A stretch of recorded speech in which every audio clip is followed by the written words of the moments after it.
ഇനി മണവാട്ടി പെണ്ണിന് മഞ്ചത്തിയാവാൻ ലൈബയുടെ വെഡിങ് സെക്ഷനിലേക്ക് വന്നാൽ മാത്രം മതി ട്ടോ. Laiba wedding centre, wedding and designing studio, Pookottam പാടം, വണ്ടൂർ.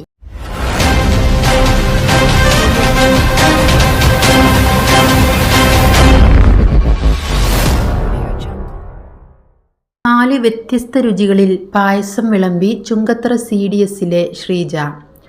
വണ്ടൂർ VMC മൈതാനിയിൽ നടക്കുന്ന കുടുംബശ്രീ ജില്ലാ മിഷന്റെ നേതൃത്വത്തിലുള്ള കഫേ കുടുംബശ്രീ ഫുഡ് ഫെസ്റ്റിലാണ് പായസം വിളമ്പിയത്. ഭക്ഷ്യമേളയുടെ 2ാം ദിവസമായ വെള്ളിയാഴ്ച പായസ കൗണ്ടറിന് മുമ്പിൽ നല്ല തിരക്കാണ് അനുഭവപ്പെട്ടത്. പായസം വാങ്ങാൻ മുതിർന്ന സ്ത്രീകളായിരുന്നു അധികവും. ഗ്ലാസ്സിലും 1/2 ലിറ്ററിൻ്റെ പ്ലാസ്റ്റിക് പാത്രത്തിലും 4 രുചികളിലായിരുന്നു പായസം വിളമ്പിയത്. അരി, അട, മുളയരി, സേമിയ എന്നീ 4 ഇനങ്ങളിലായിരുന്നു വിൽപ്പന. അരി, അട, സേമിയം എന്നിവ ഗ്ലാസ് ഒന്നിന് 30 രൂപയും മുളയരിക്ക് 50 രൂപയുമായിരുന്നു വില. 1/2 ലിറ്റർ പ്ലാസ്റ്റിക് പാത്രത്തിന് 100 രൂപയായിരുന്നു വില. News bureau, Wandoor.